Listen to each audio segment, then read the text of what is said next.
screen on Here we the are. There we go. Live you. stream. Okay. All right. It'll, Okay. it'll tell Here we you. go. Okay. Okay. Here we go.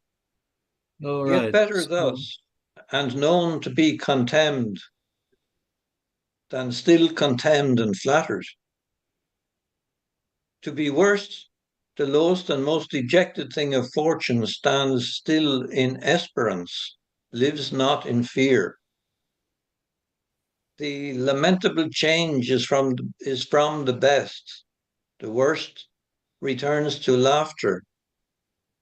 Welcome then, thou unsubstantial air that I embrace. The wretch that thou hast blown unto the worst owes nothing to thy blasts.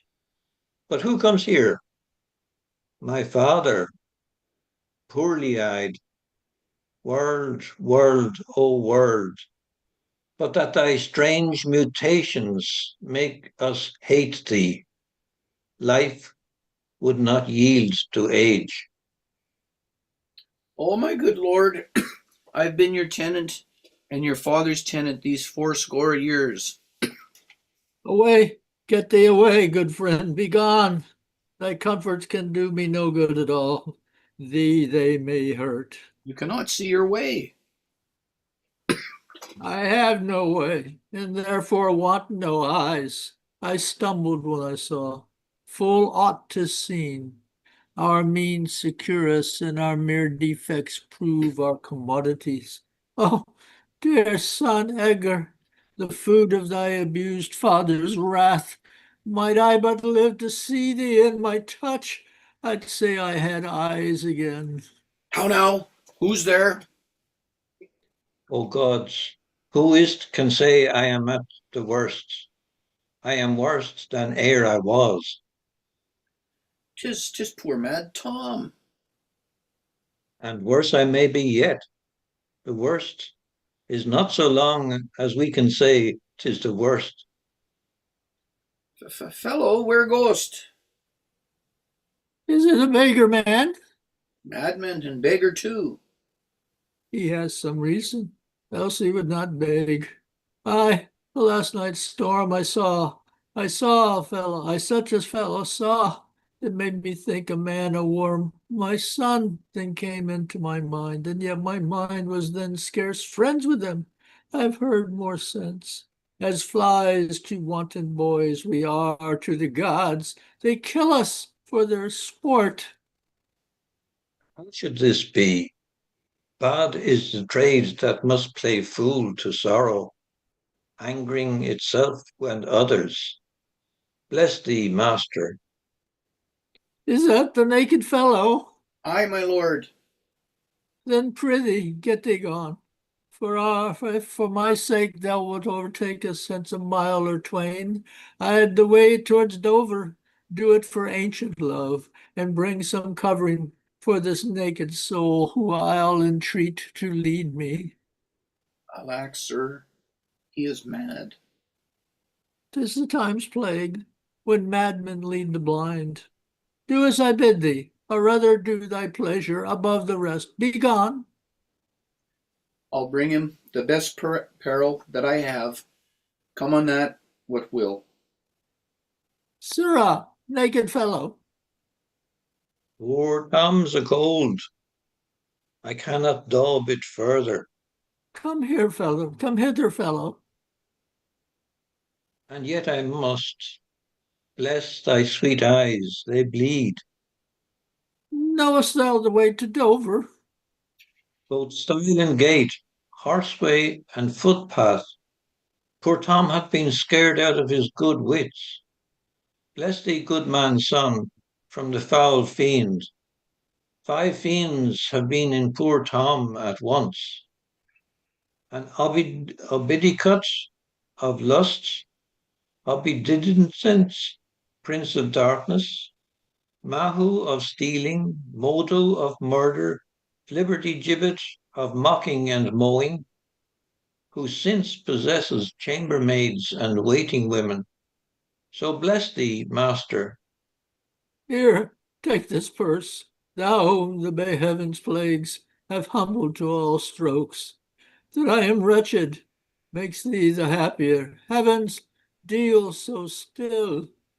Let the superfluous and the lust-dieted man that slays your ordinance, that will not see because he does not feel your power quickly. So distribution should undo excess, and each man have enough. Dost thou know Dover? Yea, master.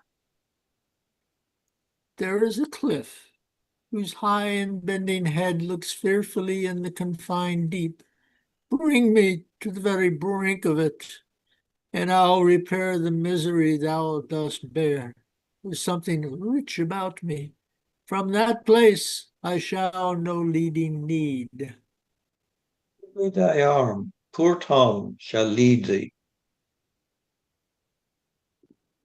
All right, that's a pretty dramatic scene.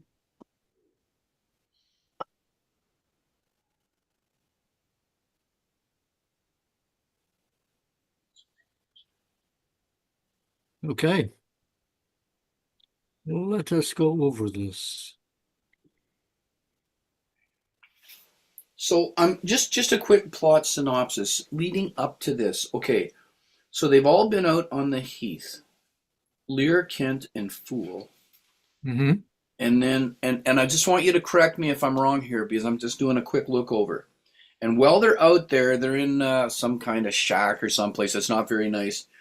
And Gloucester comes in with a torch because Gloucester's gone out to look for Lear. Is that correct? Is that your remembrance? Yes. Okay. And then Gloucester takes them back to a farmhouse that's attached to the castle to get them into some decent shelter. This is found out. I think he tells Edmund, and for this he gets his eyes punched out.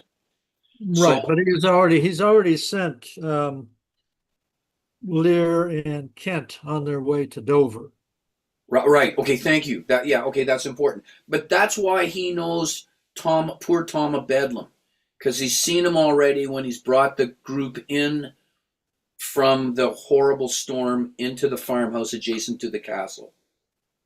That's how come he's familiar with Tom already, as we see in this scene, right? I think so. Okay. Or he recognizes some aspect of his son. Yeah, maybe at a lower subliminal level, right? Okay, thank you. That's a good point. Through the pheromones. He recognizes them through the pheromones. Okay, all right, all right.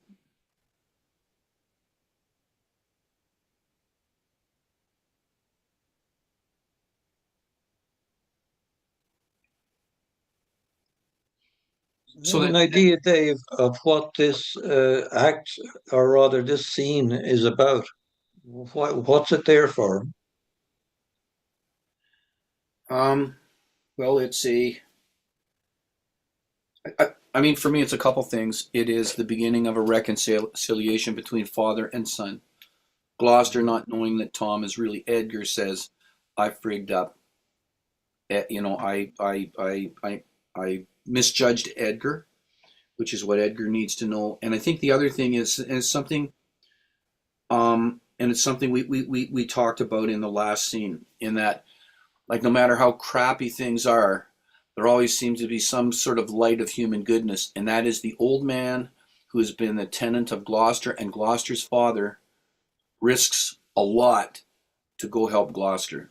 Mm-hmm. Just like in the previous scene, one of not Albany, Two of the servants, I two think. of the servants. Who's the guy? The Cornwall. Oh, so, and this guy's been, I think, a long time servant of Cornwall. I said, like, I've served you well. Don't do this to the old man. And he gets killed, and Cornwall gets stabbed.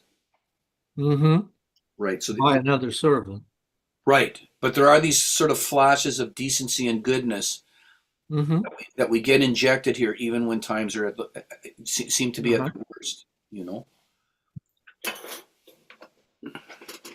Yep.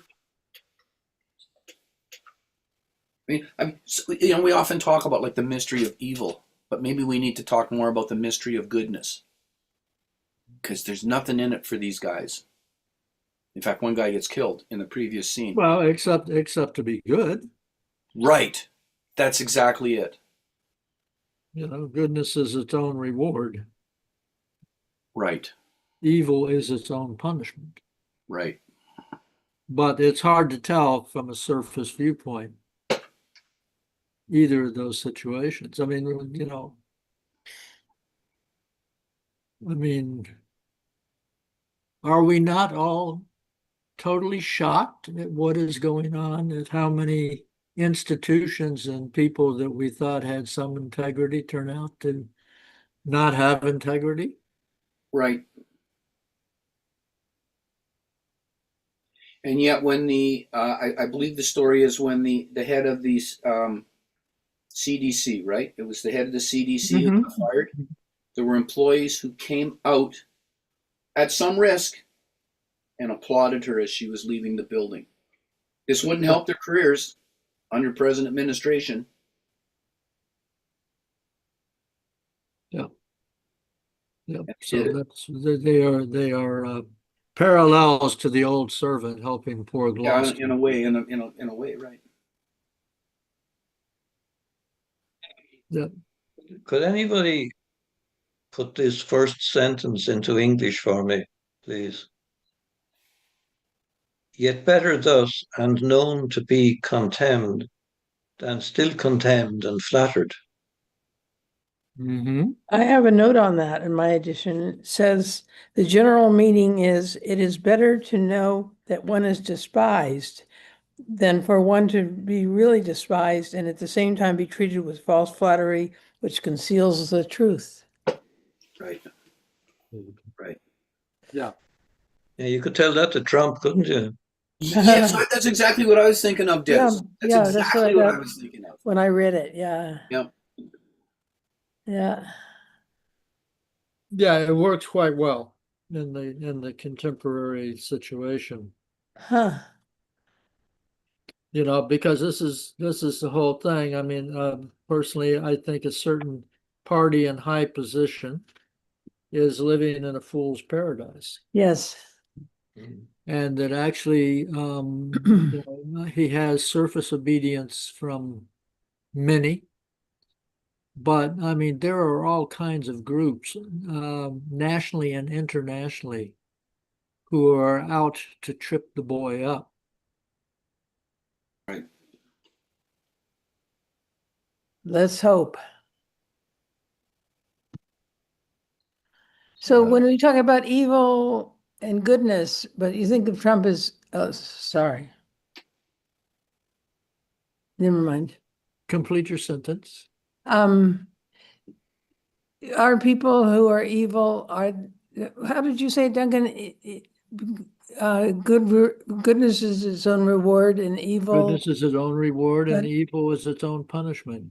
but is it, in this case, is this a punishment? I mean, that we're talking about in general? When somebody has a lot of power and uses it incorrectly. Is that rewarding? Well, Or is that that's what I was punishing? saying. On the surface, it may not look like that. Yeah. On the surface, evil may think that it's winning. But the more evil proceeds, the deeper the hole it's digging for its soul. You think? Yeah, yeah, no doubt in my mind. I'm totally in the camp that evil only proceeds as a vampire on the good.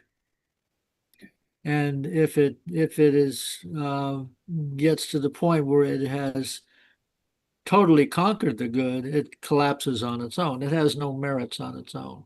Hmm. It has no capabilities. It just falls immediately. Hmm.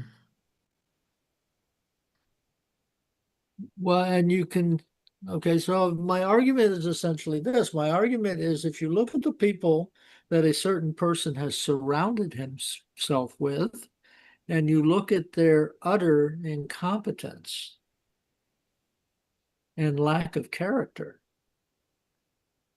you can see that this is a house built out of rotten wood. And it may look good, I think actually, I think that this gold. You've seen pictures of the new gold ornaments in the Oval Office and throughout the White House. If you hadn't, you should go take a look. Uh-huh. It's really incredibly tacky. Um, it is in very bad taste. That sort of goes with the old phrase that birds of a feather flock together. Uh-huh. Mm-hmm. I mean, Right. Trump and his cronies they're a set, but I do not believe that Trump has the intellectual ability to do the finesse of what is happening. I don't think he has it. He just doesn't have the ability. Yes, I totally agree with you. Early, before he even assumed his second term, there was a scholar that was addressed about, is this going to be similar to the Hitlerian takeover? And the guy said, no, there's no way. He doesn't have the organizational ability. He doesn't know. He is, if you want an analogy, he is the Wizard of Oz. He's not Hitler. He's the Wizard of Oz. He's hiding behind a very thin shell. A measure of his intellectual ability or his understanding of things. He was asked in an interview on television about the Declaration of Independence, and he started waffling on about the Civil War as if he knew nothing about where the Declaration of Independence came from. It was what was about 100 years before or something like that. Yeah, 1776, and the Civil War was 1860. I think it 60. started 61 to 65. 1861. Yeah, 61 to 61 to 65. 65. Yeah. It was 80 odd years. Yeah. He's utterly incompetent on ordinary facts of life that don't fit in with anything that he considers to be important. I'm beginning to rant on here. Better leave it. Okay. Just to bring us back to the play before Des rants on any further, um, I've been thinking about what Duncan has said, and I have to ask, are you saying at this point in the play, Duncan, that good is winning over evil, or simply that good will out in the end? Good will Because, out in the end, and yes, there are signs that it's winning over evil. okay, Gloucester has learned that he was totally wrong about Edgar, and he was totally wrong about Edmund. So even though his eyes are poked out, in a sense, he can see better now than when he had eyes. yeah, Okay. But, he's also suicidal at this point. Yeah. yeah, he wants to jump off Yeah. the top of He the cliff wants to to jump Dover. off the cliff as for recompense and to end his anguish. Mm. So, for a person who knows that they have done wrong and then they want to punish themselves, that the punishment is not a good idea, but the fact that they feel they should be punished is actually a step back Okay. to a more balanced thing. Yes. Mm. I suppose what I'm saying is that having seen the play, I would hold judgment on the question of good winning over evil. Mm. Yeah. I'm making a general, a very, you Sure. should know me well enough by now to know that I love grandiose general statements. Well, I mean, if you wish to have a strong historical ally, wasn't it Martin Luther King who said, "The arc of history is long, but it Yeah. tends towards morality." Yeah. And Yeah. Mm, it gives me solace. But it yes. definitely is long. It definitely Well, is. my not quite a quote that I gave about that evil will collapse is actually taken from the I Ching 2,000 years ago. Right. Mm. Mm-hmm. And taken out of examples in Chinese history where there have been some incredibly dramatic tyrants in Chinese history, but they've Yeah. always fallen. Hmm. We seem to have them replicated in the present day across the world. Yes. Um, yes, well, Yes. because not being here, I'm getting grandiose again.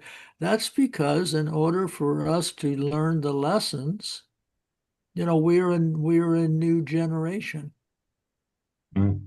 And we haven't seen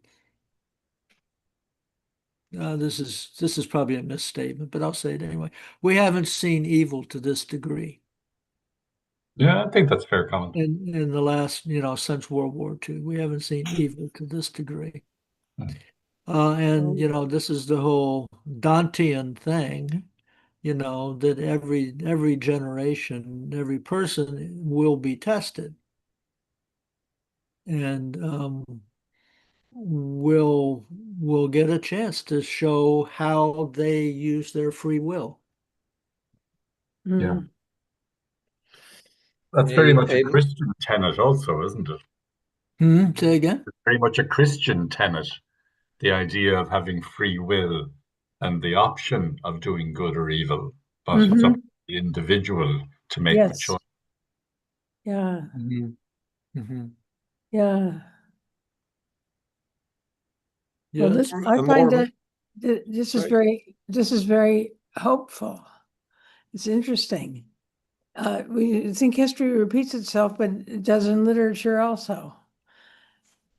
hmm I hmm mean, we see that a lot with Shakespeare in his plays, how universal the themes are. Yes, yes. Right.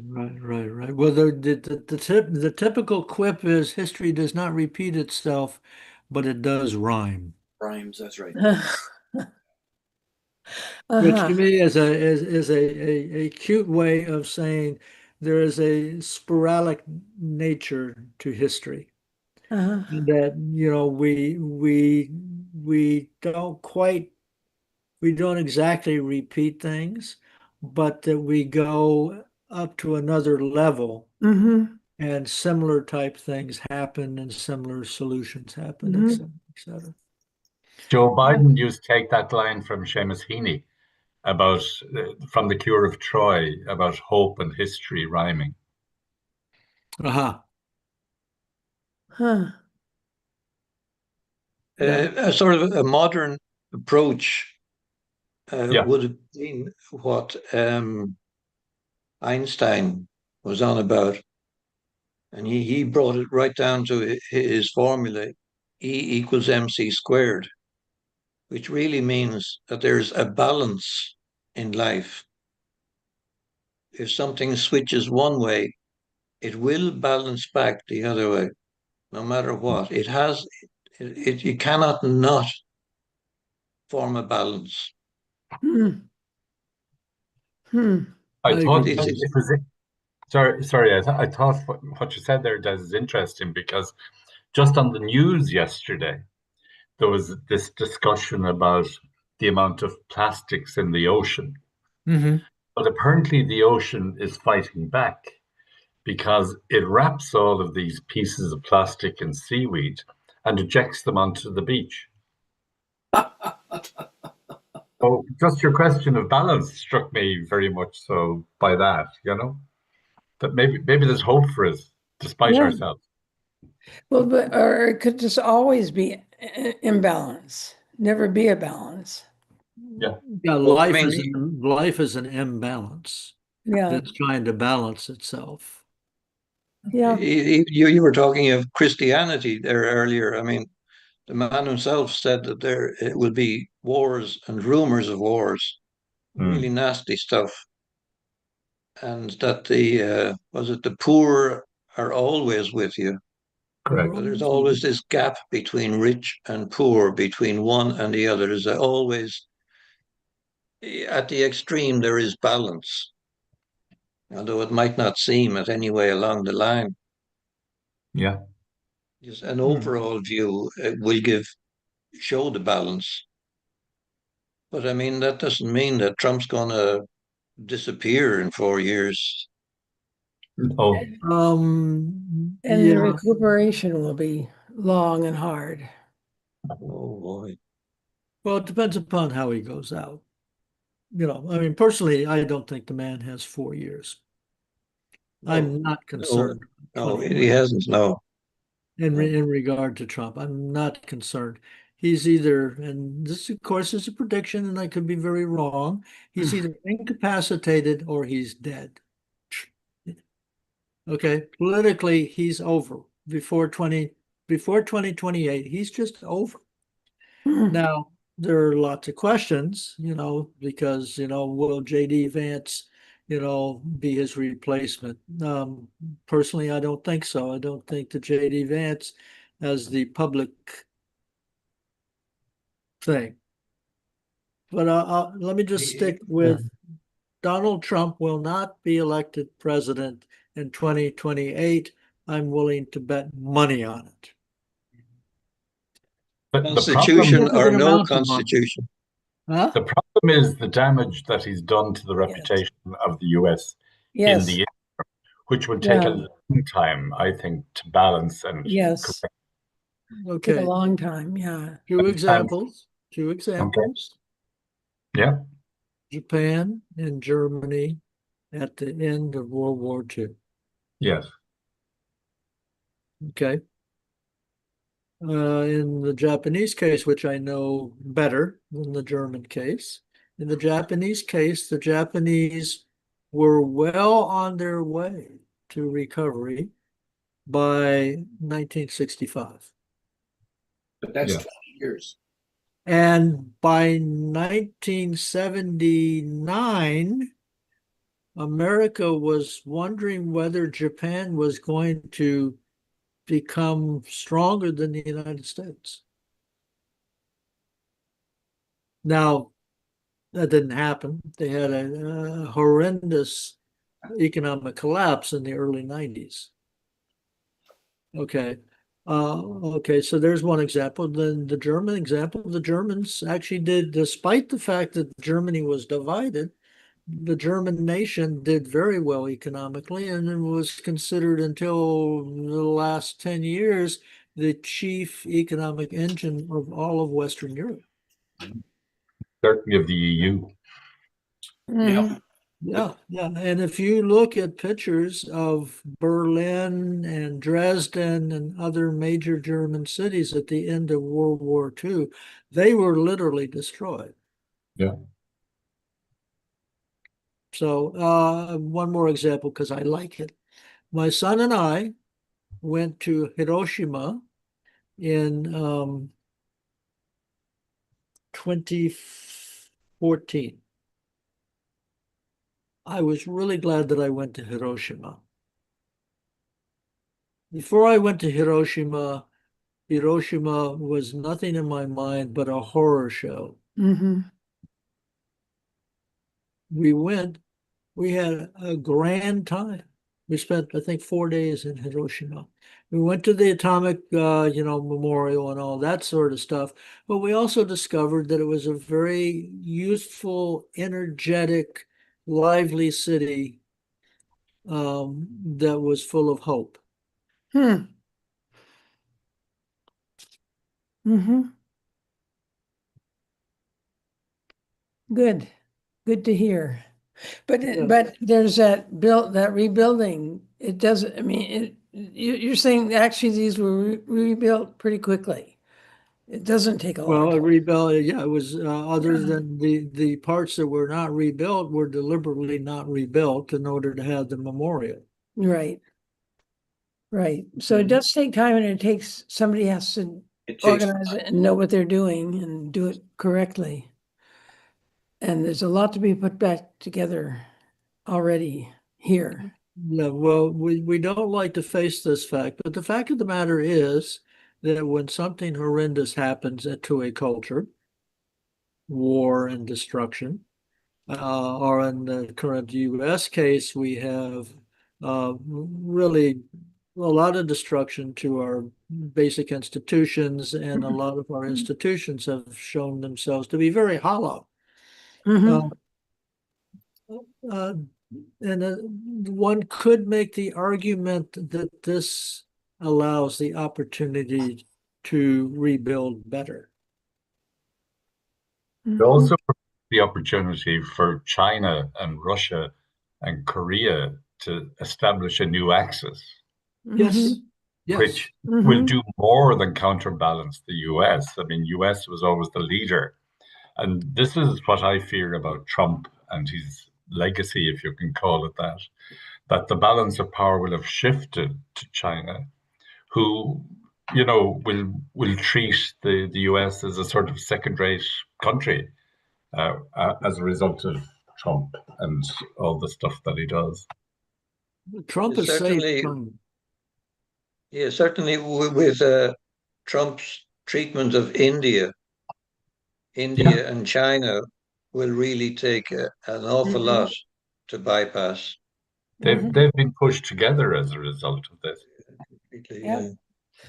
Yes, Yeah. they have, right, and that's a very bad development. I'll make an outrageous statement here. Trump has saved China. Yes. No, that's China not was China was on a downward trajectory. that's not an outrageous statement. I think Okay, it that's was very. on, yeah, it was on a downward trajectory. And Trump has saved China. He's also saved Putin. Saved what? Mhm. He's also saved Putin. Putin, He's yeah. yeah. He's brought him back to the center. This guy is a war criminal with an international warrant out for his arrest, and he brings him onto American soil to meet him and greet Yeah. him. I mean, I'd say Putin is scratching his head, wondering what sort of gods of luck are behind him that Yeah. he's been given all this. Yeah.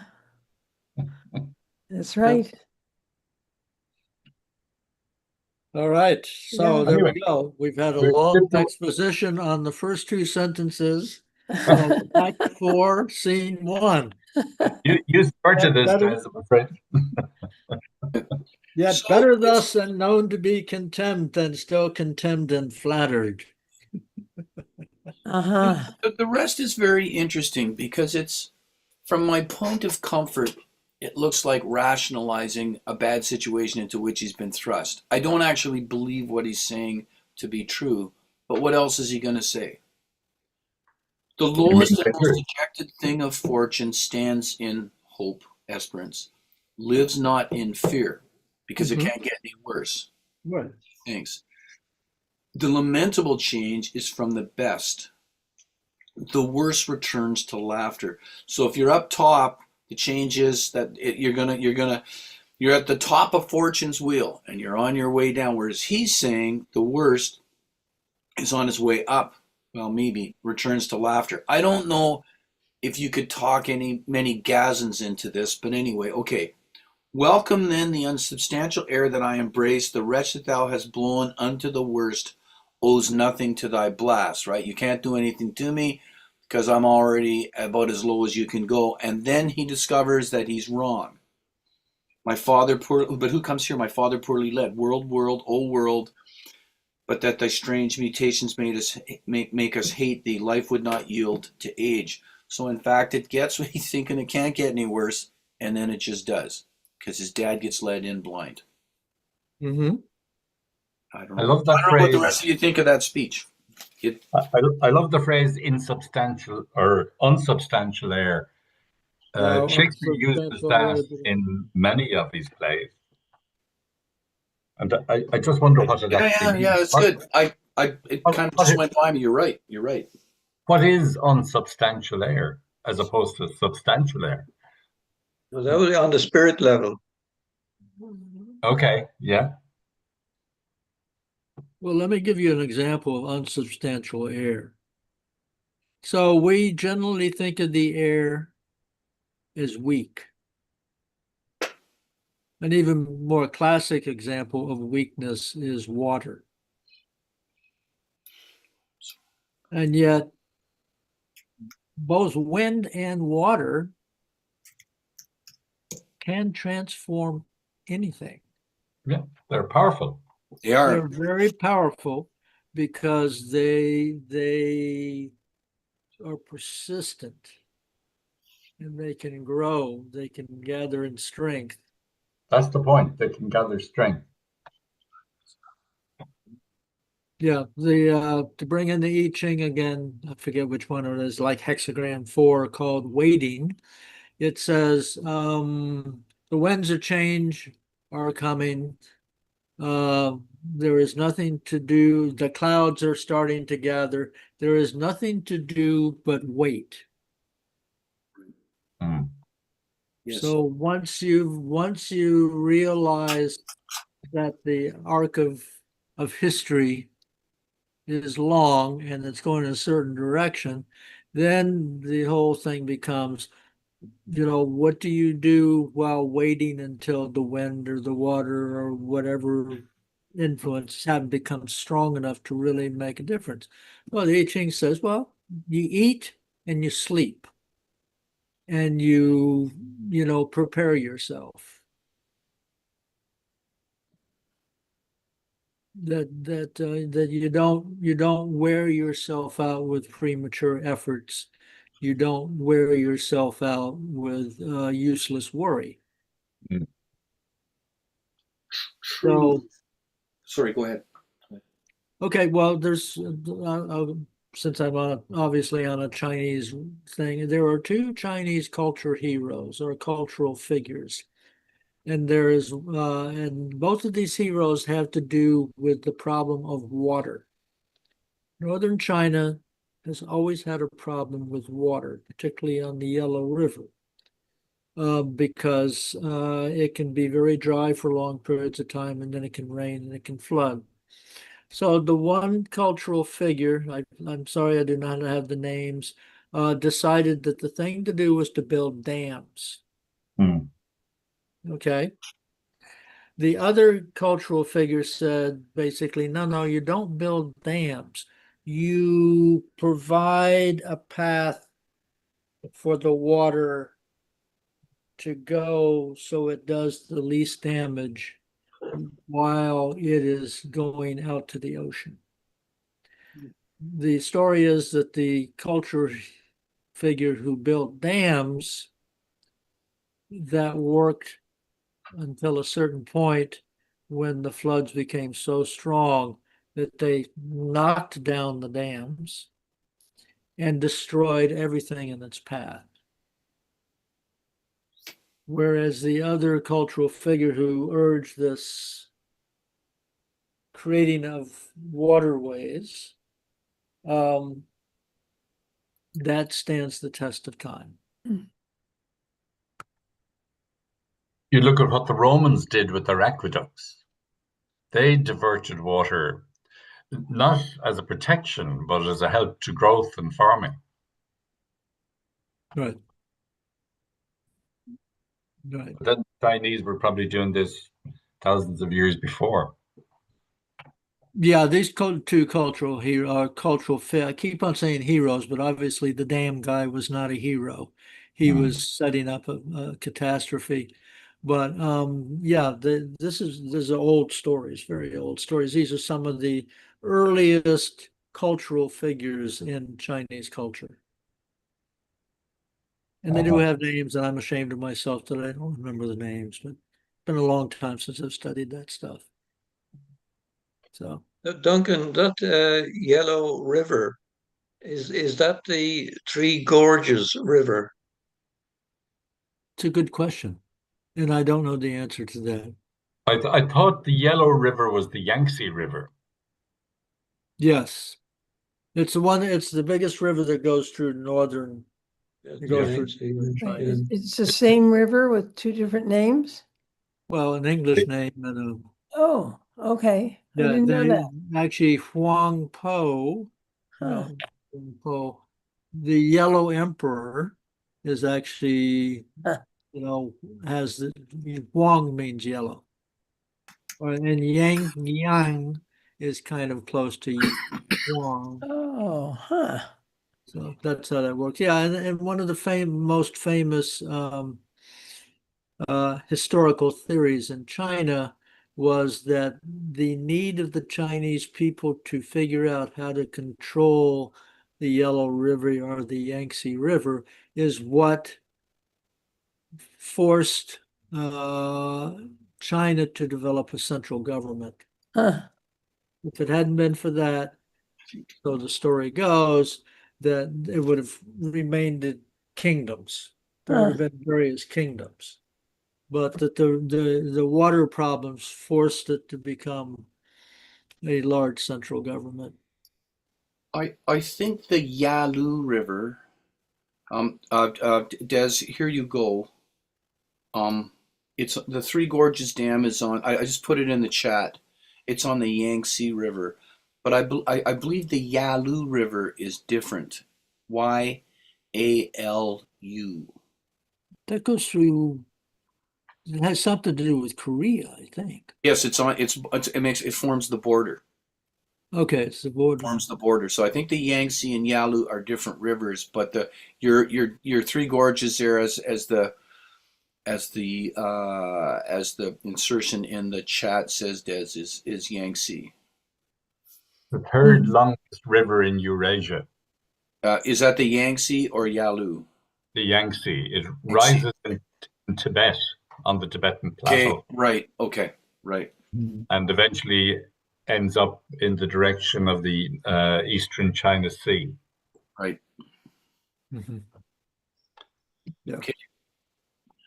Well, anyway, one of the people I listen to, he's a controversial figure, Peter Zehan, uh, a year ago was talking about that China was finished.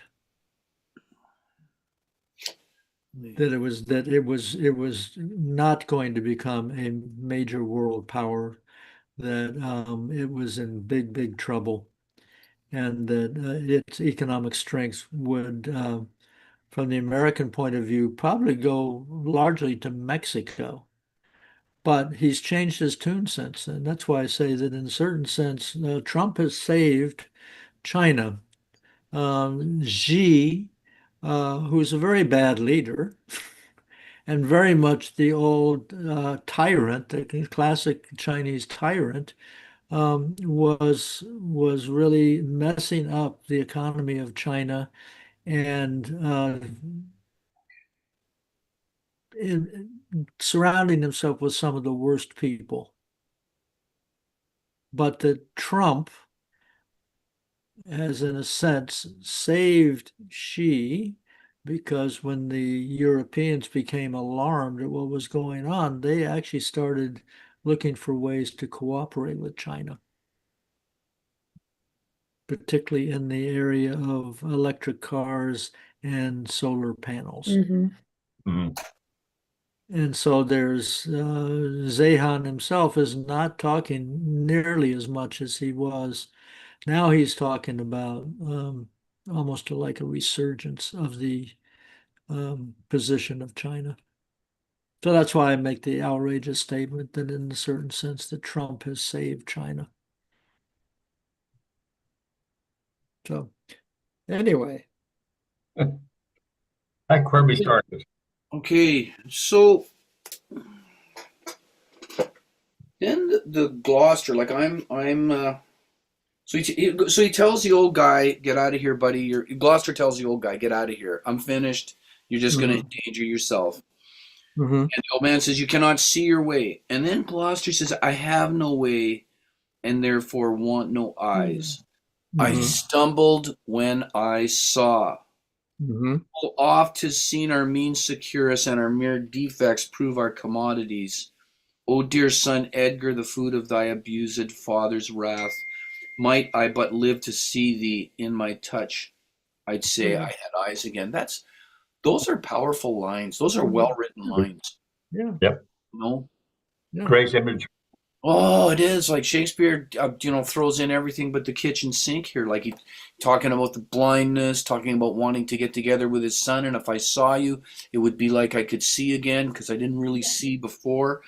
Um, I Yeah. can see our thee in my touch. defects prove our commodities, right? Yep. Our mere defects prove our Yeah. commodities. Yeah, I've got a translation here. Our resources make us overconfident, while our afflictions make for our advantage. Yeah. Yeah. Yeah. Yeah. Yeah. Pray for problems. Well, yes, but people say, okay, so you learn through your setbacks and your afflictions and your difficulties. I don't dispute that, but in my life, I've also learned by things that have worked out for me and gone my way. Yeah. I don't think we emphasize that enough in our culture.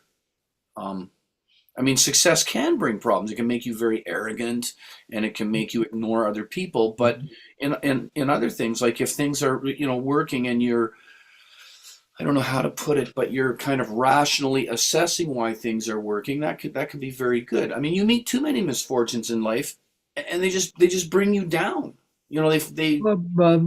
Well, the Buddhist thought would be actually, Buddhist thought would say, well, Dave Little, you obviously have already gone through lots of trials and tribulations in past lives.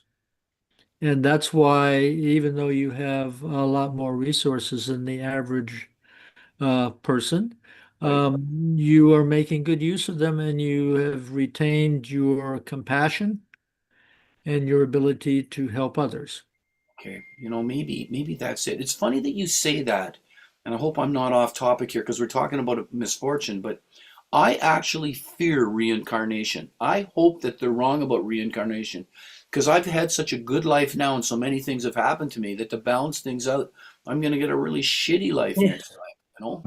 But Hey, it might be your last one, Dave. Yeah. Maybe Maybe, you've had the shitty lives beforehand, but maybe now I have. Yeah. you've cleared your karma, so Okay, that's why you're doing maybe I well. have. Don't knock it. Oh no, fair enough. Thanks. No, well, a Buddhist advisor would say, "Oh, there's a solution to that problem, Dave, is yes, you're a compassionate guy, but show even more compassion." yeah, okay. No, fair enough. Yeah. Yeah. No, and I don't think that our discussion of this is too far off topic because I mean they're talking about this here. Like Yeah, yeah, Gloucester said, I thought I had a good life, but I was blind. yeah. Hmm. Now all I want to do is if I could just touch my son Edgar because he wants to put it right with him, and we do. I think we do as humans, decent humans, really strive to put it right with people that we've wronged in the past, and that's what he wants, especially because it's his son, and he was Mm-hmm. Yeah, so wrong. Yeah. absolutely. You know. Yeah, Mm. yeah, And again, like these guys are low, but some of the goodness shines through. Like you just can't throw the book in the garbage and go like this is totally depressing. No, I mean you have people trying to do the right thing here. The old man, Gloucester, Right. Edgar. Mm. You know, Yeah, no, it's actually now the ending is going to be very interesting to see how we handle the ending right? of this book. And then But you Edgar's. know, Sorry, go ahead. I think this, for me, the study of Dante is extremely important Right. because Dante is constantly getting across the point that um, the life he's very Shakespearean in a sense, even though he Mm. came before Shakespeare, he's kind of, the life that we see on the surface is not the important part of life. It that that if you want to develop spirit and a deeper understanding, then you need to get away from um, irrational desires.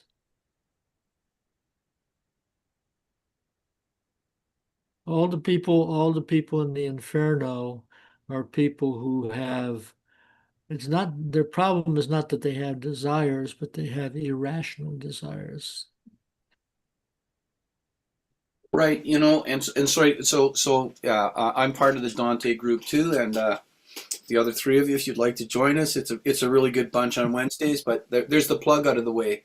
But even more, if you've read the if you've read the Divine Comedy, we're at the part in the Purgatorio where Dante's running into these guys, and basically the theme is to Dante, "Hey, surprised to see me here?" Because these guys looked like they were on a trajectory to go to the Inferno. Some of them, right, Duncan? Anyway, Yes, yes. and These he's are like last minute where repentance. we are is we Yeah, are the whole key point is you got to repent right. Even with your before you last breath. die. That's right. These are people who died as the sword was slicing them. Exactly. And as the sword was coming down, they repented. But Dante, everybody would have thought, no, no, no, these guys are going to hell. No, no, they're in purgatory. They've got a long wait there. They're not getting. There's no get out of jail card free. Hmm. But it's good, and so I think that it's as you said, it's Shakespearean in the sense is that what you think you see isn't necessarily what you get. Yeah, You know. right.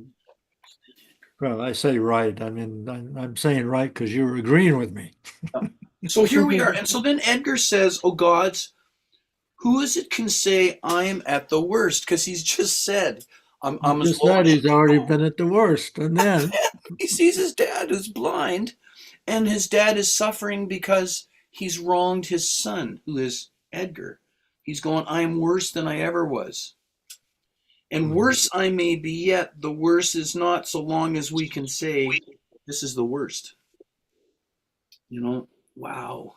worst I may be yet. Okay, so it may even get worse than I am right Oh, for now. sure. Hmm. Don't be too confident you're at the lowest. Hmm.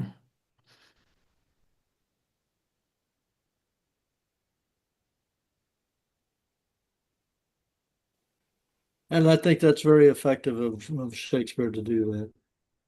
And then there's one of these, and then like I hope I'm not skipping ahead too much. And Gloucester says, um, that when he met this guy, it reminded him of his son. His son came into my mind, and then he says this line, which is like very noted: "As flies to wanton boys, we are to the gods. They kill us for their sport." Not exactly a Christian vision of the world by any stretch. As flies to wanton boys, we are to the gods. They kill us for their sport. Well, Gloucester is trying to shift. He's doing the very human thing of trying to shift the blame. Right. I'd You not know, thought of it that way. he's going to have this thought that, well, the reason why he messed up so badly. First, back here where it's where he's saying, when I had eyes, I couldn't see. Now that I don't have eyes, I can see better. And that was good. But then when he gets to this thing about, the gods, they kill us for their sport, he's trying to shift some blame there, in Right. my opinion. To fate. Is that it? Yeah, he's trying to shift it to fate. Okay. Which is not a good idea. Yeah. I mean, you're going to be in purgatory a lot longer if you either be in inferno or you're going to be in purgatory a lot longer as long as you blame the gods. Right. Okay. But if you take it on yourself, I really did a bad thing.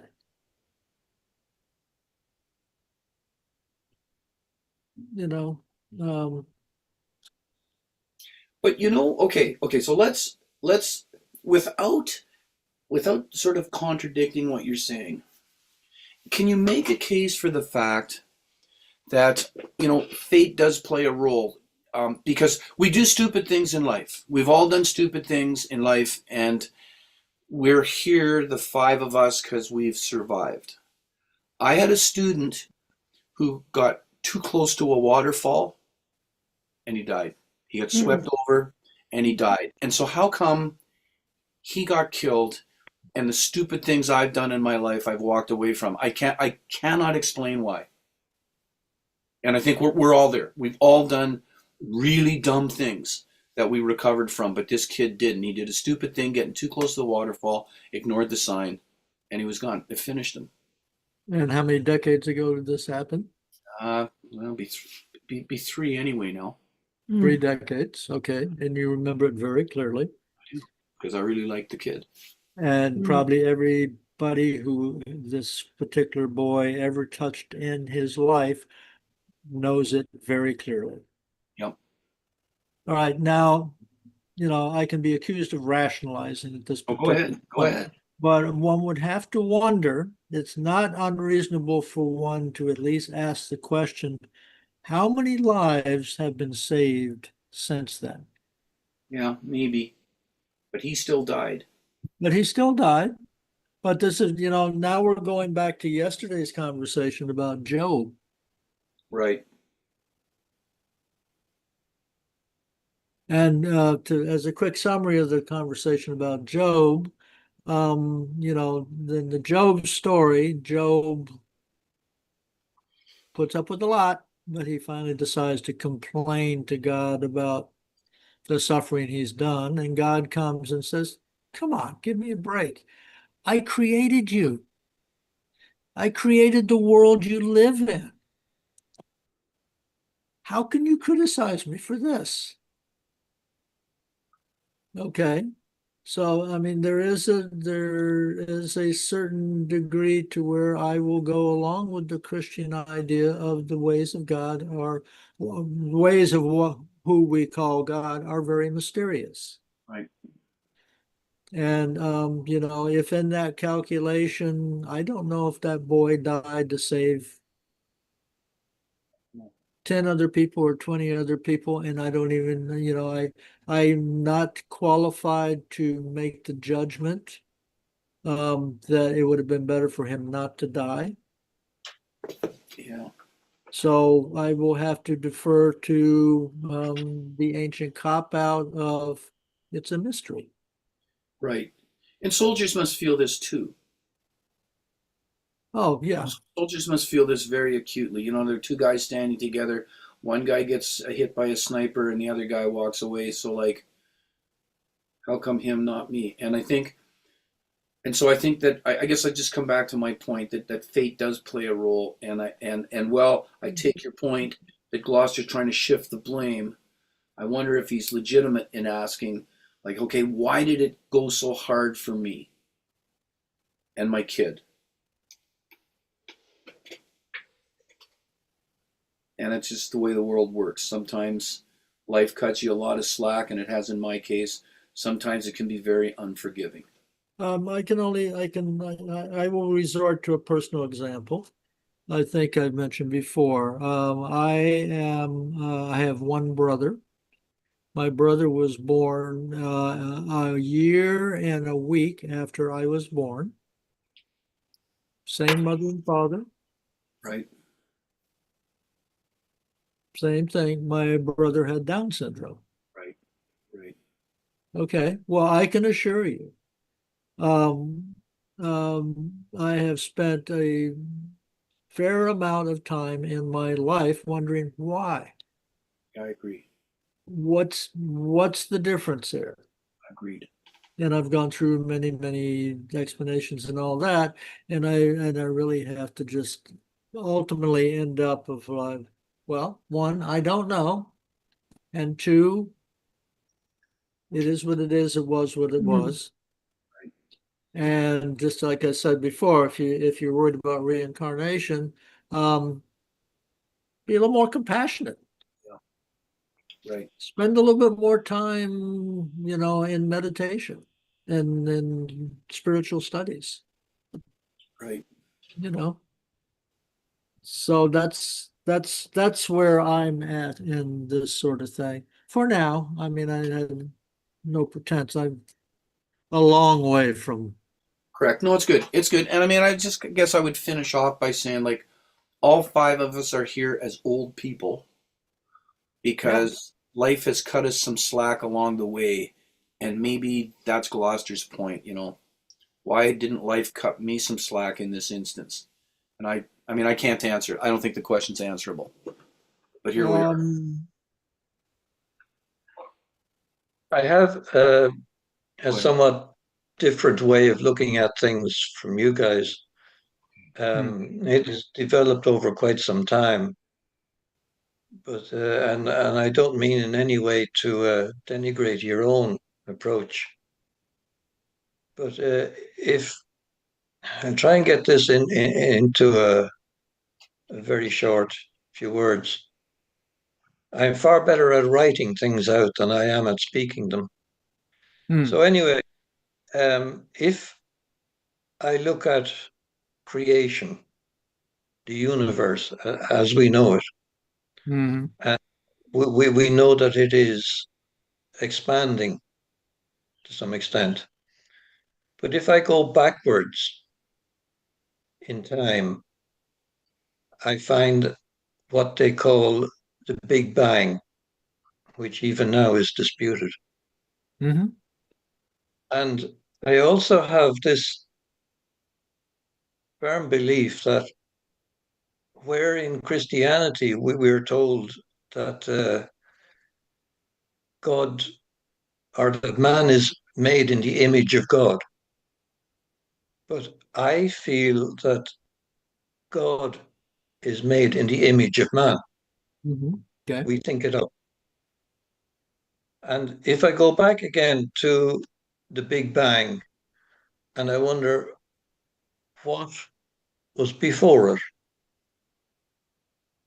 I find that there is if you can grasp the concept of absolute potential, Mm-hmm. that anything that could become is there, but it's just potential at the stage. Right. So if I look at myself, I am simply part of the universe. And I was an aspect, a potential entity before the Big Bang. I don't want to get myself into a twist here. Um, the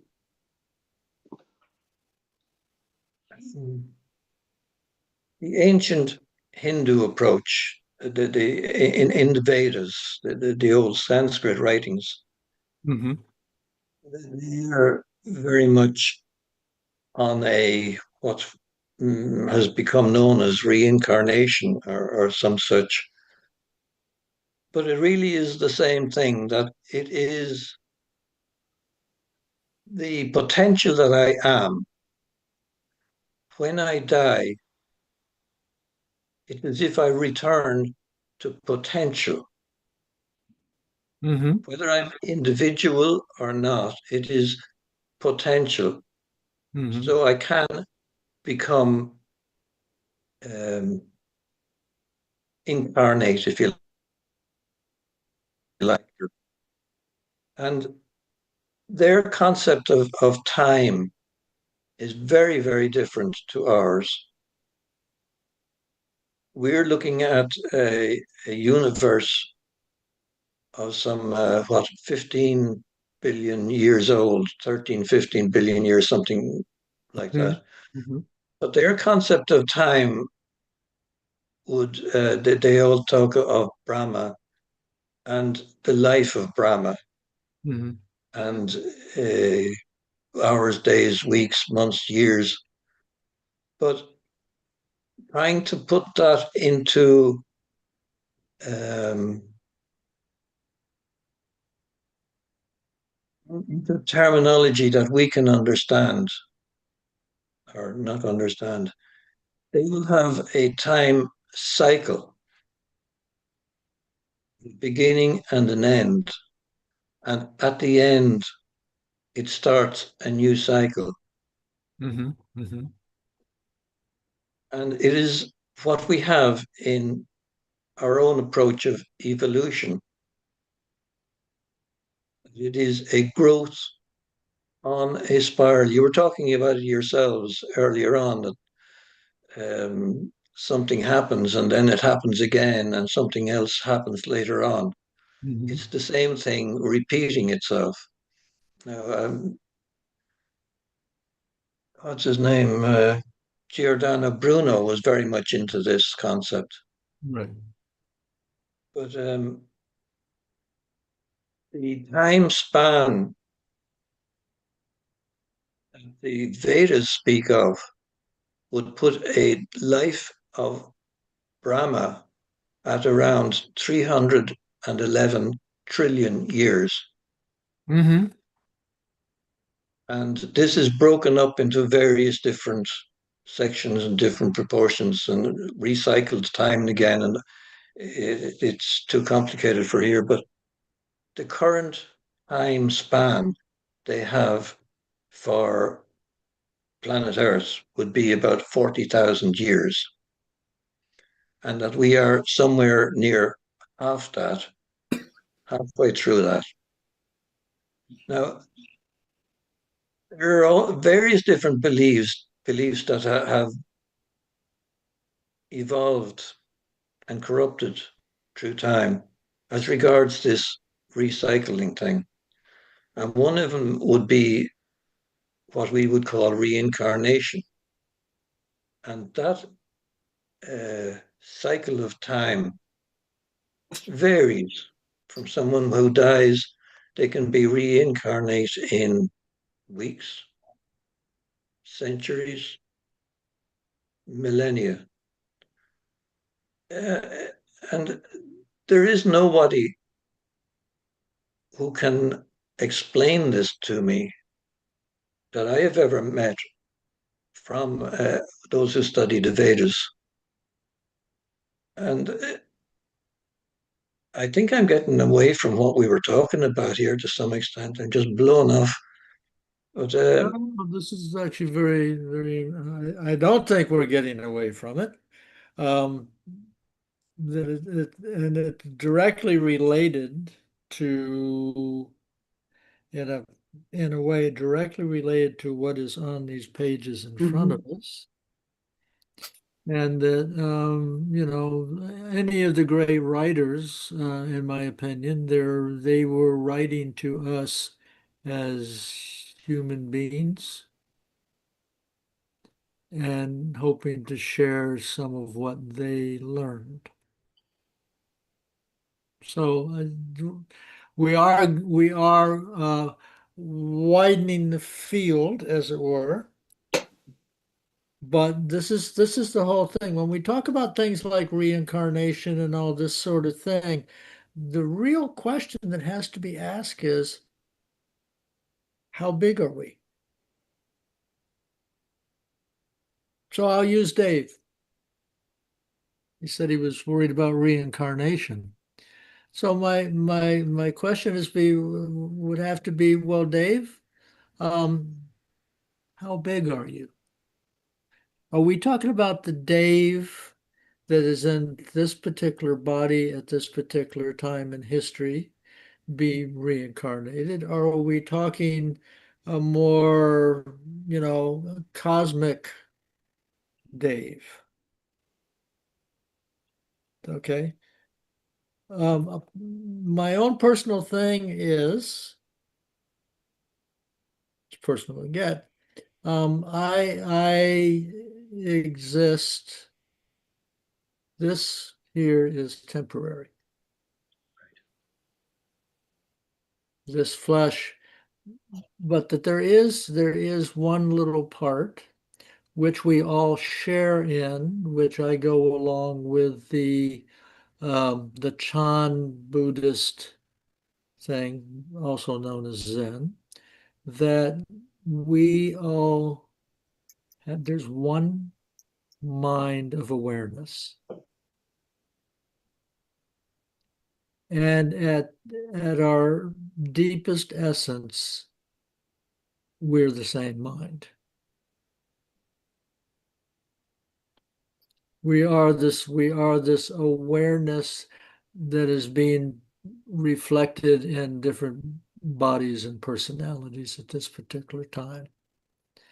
And that the actual reincarnation part, to me, Now, I know there's many different interpretations of reincarnation.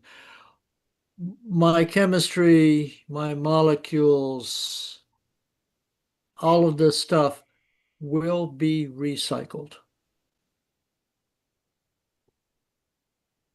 except for this clear light of awareness. That is the same, that has always been the same. It is the same now. It will always be the same. Every other part of us is recycled. You're talking of the self, isn't it? The only self that there's two selves that we have. There's the temporary self, which is Duncan, living Yes, in America. Duncan. There's this temporary self. The Duncanness of me is a temporary arrangement.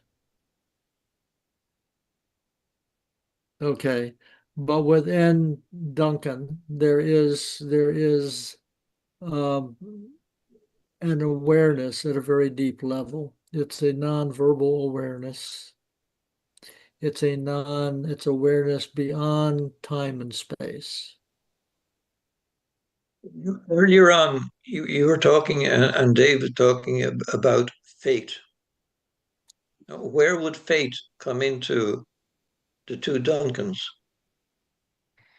Well, in my particular case, so to give you an example of fate, um, my mother and father were from very different cultural backgrounds. They met, one could say accidentally, or one could say it was fated for them to meet because there was a war called World War II. And that my mother was in the Women's Auxiliary Corps and my father was in the Air Force Signal Corps, and they just happened to be both stationed at one point in time in Denver, Colorado.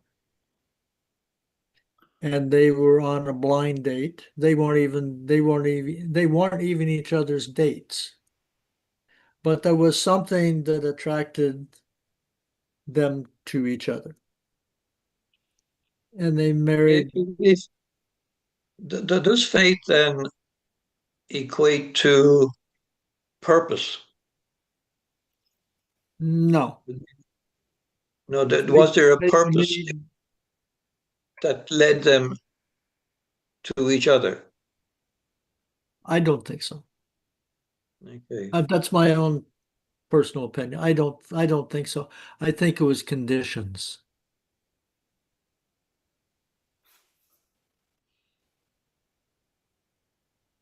Yeah. They just happened to be there. They just happened to be attracted to each other. They just happened to get married pretty quickly, and I was born. By that time, I was born in Dayton, Ohio. So these are, rather than, to a certain extent, rather than fate, I like the term conditions.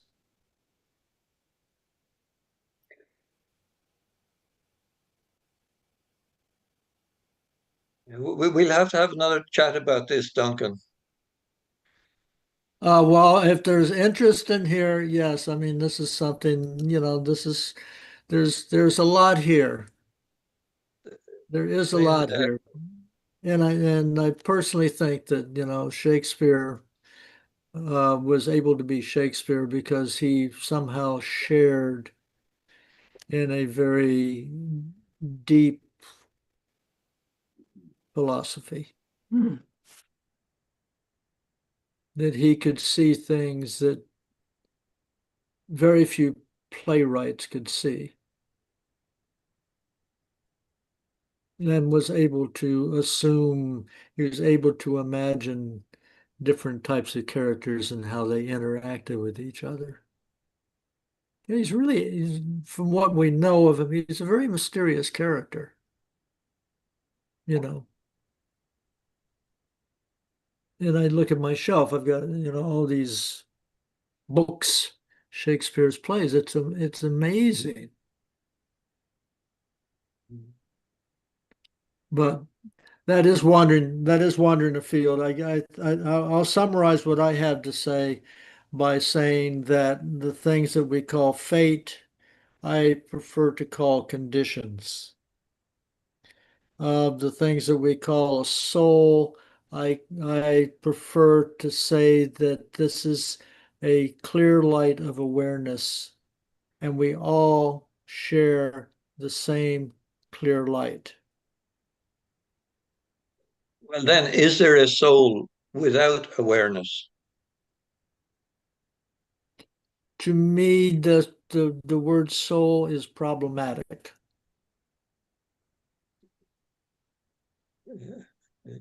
Awareness is not, to me, awareness is not problematic, except to the extent that I keep on letting things get in the way of my awareness.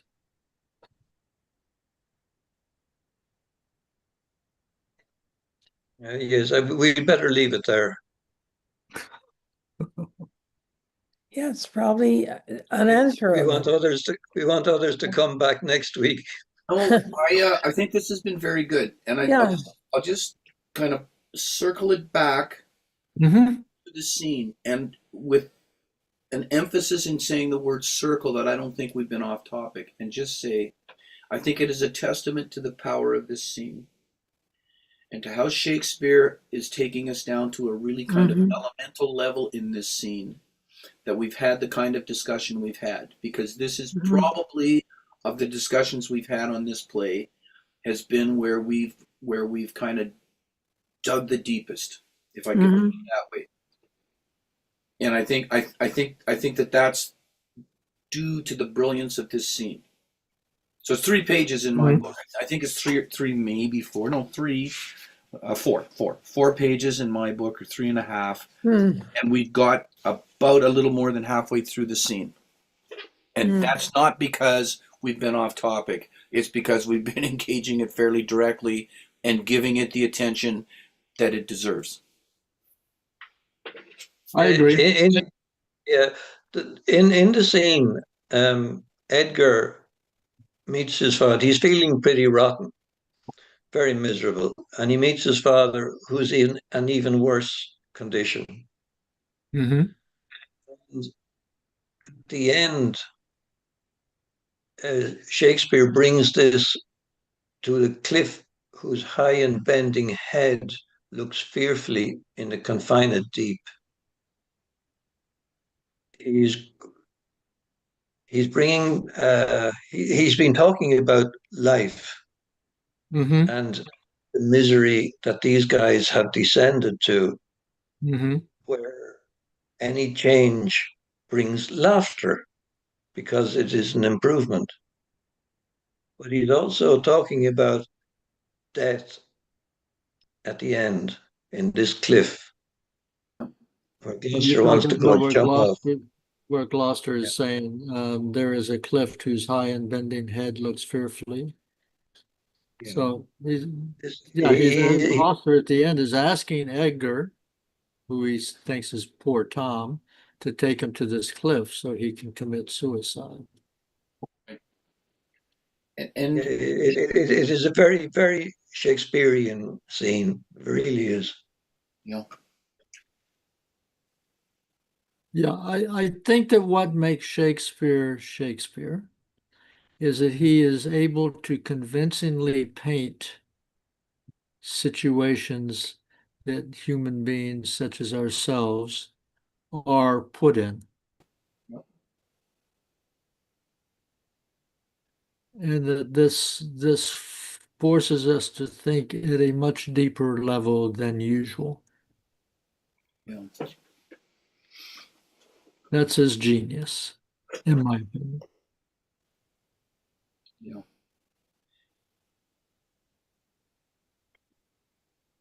And well, I'll make it even more.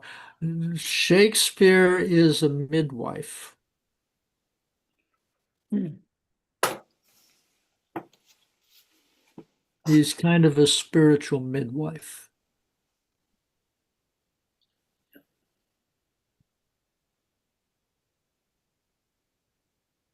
That last few lines. The cliff looks fearfully over the confined deep. Bring me but to the very brim of it, and I'll repair the misery thou dost bear with something rich about me. And from that place I shall no leading need. It's very, very deep. Yeah. Self-immolation as a way of making retribution, or not retribution. That's not the word I mean. Um, Mm, I think he's talking about completion, right. you know. And In the sense of making it right. Is that right, Des? In the sense, retribution is not the term I wanted. No. yeah, What? he's completing it. Restitution. He's, Restitution. yeah, restitution. He's completing a cycle. Right. And I repair the misery thou dost bear. I'll repair your problems. Repair the mystery the misery Me. thou dost bear was something rich about me. Okay. Um, Now, I think you mentioned earlier, Des, that you think that Gloucester knows that Tom is Edgar. I think there's some level of awareness there, Hmm. some familiarity or a personal link between the two without actually knowing that Edgar is his son. Okay. Just for comparison's sake, I don't think I don't think Gloucester knows at all. Even I even at think an unconscious level, Duncan, even at an unconscious level. because he does say, "My son came then into my mind, and Um, my mind was then scarce friends with him." I've heard more since. Um, what line is that? Does be, also say, "Ah, dear son Edgar, the food of thy abused father's wrath. Might I but live to see thee in my touch, I'd say I had eyes again." right. Mm-hmm. Mm-hmm. Right. Well, that would imply that he does not know. I mean, I think for me, that implies he does not know that poor Tom is Edgar. But what Gloucester is, if you will, seeing in poor Tom is a victim of circumstance, Okay. and that what did he say? He said has a thing way back in the beginning. Where is that thing? Oh.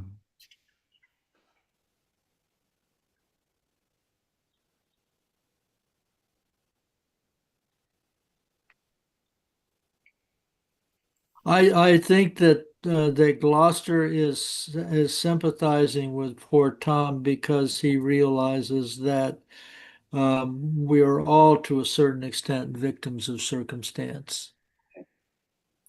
It is interesting because at the end of the play, like the what Des was talking about, basically, I'm going to throw myself on the wire.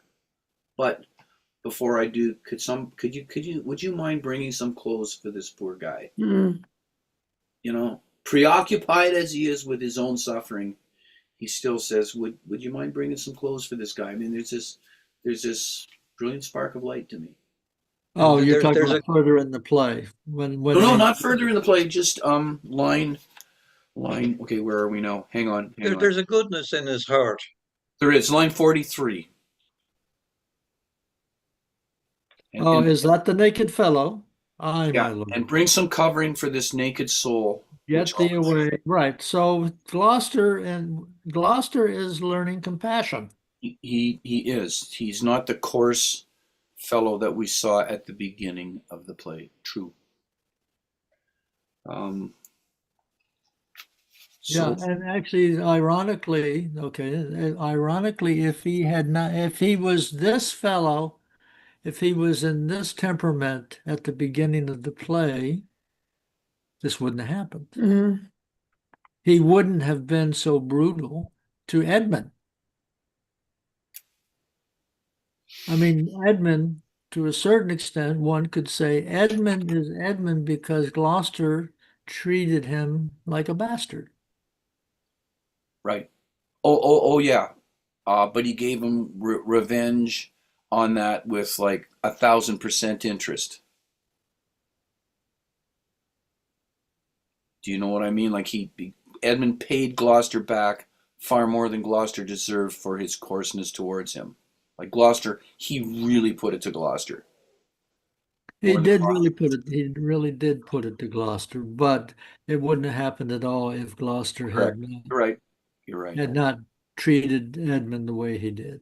Exactly correct. Yeah. It's a family. Definitely, this is definitely a family play Hmm. with the two families. You know, a family Okay. play, Can I or ask? here's the essential question, how are human beings supposed to treat each other? Right. Particularly in families. Particularly in families, but that's mainly because families are so living in close quarters, so to Correct. speak. And we have assumptions about families that Shakespeare's examining pretty carefully here. Yeah, about his own family too. Yeah. So we're at our time. We're actually over our time, and we've Oh, Just one quick question. The old man in this scene, have we seen him before in the play? Or how did Gloucester get to know him? How come he's leading Gloucester? I Any think he's idea where part he of came from? Gloucester's. I think he's part see. of Gloucester's household. The old man. I have been your tenant and your father's tenant these There you go. 80 years. There you go. That's it. Yeah, yeah. His family. Oh my good Lord, I've been your tenant. Right. Yeah, yeah. Sorry. Thank you. No, no. Well, here, at the end of the previous scene, the second servant says, "Let's follow the old earl and get the bedlam to lead him where he would. His roguish madness allows itself to anything." So, is the second servant the same as the old man? No, no, they're not, because that's No, Cornwall's servant. No, they're different. They're there different. would Sorry, have Des. been, I was going to lead you down a blind alley here. No, no, absolutely not. Okay, because these are Cornwall's These, servants. yeah, these servants had a good heart, They the did. same as the old man, the servant of Gloucester's family. Right. And Shakespeare bringing that point to the fore, yeah, yeah, that it was the servants rather than Mhm. the power Yeah. that had to, yeah. Yes. Yeah. I mean, there's nothing in it for them except risk. Um, Mm-hmm. Yep. so here's my question for next week. And Duncan, before you say goodbye, I just need to talk to you for 30 seconds. But Sure. for next week, and I'm not sure I'm going to be here. We've got company, but if I can slip away for an hour and a half, I will, because our numbers here are small and the discussion is good. But are Mhm. we wanting for next week? We've made it about halfway through this act. Or are people happy with this act, or do you want to start from the top, read it through, and then pick it up about halfway? Like where do you want me to mark it? like just to Um, finish the scene one. Or Yeah, sorry, I mean scene one, the scene. I said act, but I meant scene. Yeah. to start with scene two. Do you want to start with scene two? Yes, Yes. yeah, I would go with that. Yeah. Okay, okay, fair enough. I'll mark it there then. I'll mark it there. Oh, let's put my bookmark here. Okay, That okay. was a great discussion. I My really, gosh, it was superb. It was yeah. great. Yeah, thanks. Thank you for saying so. I sometimes, as you know, I can get carried away. It was very enjoyable. All right. Well, great. And I look forward to Right. more of Shakespeare and what comes up next Friday. Yeah. What are we going to read next? We can On Tuesday. figure that Oh, out. are we getting close to the end? I don't, well, we're in scene four, right? So I don't know how long it's going to take We're though. in Act Could 4. take- We are getting fairly close. Okay, could take it- I am open to whatever. There was some discussion that maybe we wanted to go with what is called a comedy. But you know, Right. Well, I'm open for any of it. yeah, let's think about it. Duncan, the question. I've been going to the used bookstores on a regular basis and looking for what was it, the Arwen? Arden. The Arden, yes, the Arden third series volumes. That's I've been buying used copies of those regularly. Hmm. And Duncan, all I needed to ask you was just quickly, can you tell me, are you guys still doing Kafka on Mondays? Yes. Yes, we'll be Alright, doing probably the last reading on Monday. And Okay, fair then we're enough. going to Alice in Wonderland. Okay. Great. Okay. Oh, God. Well, What an- Dave, you love that because we'll be able to genuinely go down rabbit holes. Oh, exactly. There we right. go. Oh, my That's right. We What can an even follow eclectic the mix. rabbit down the rabbit hole. What an eclectic mix on Monday. Okay, on Mondays. Got Okay. Thanks very much. That's great. Yeah. Okay. All Take right. care. Bye, Bye. everybody. Thank you. Yeah.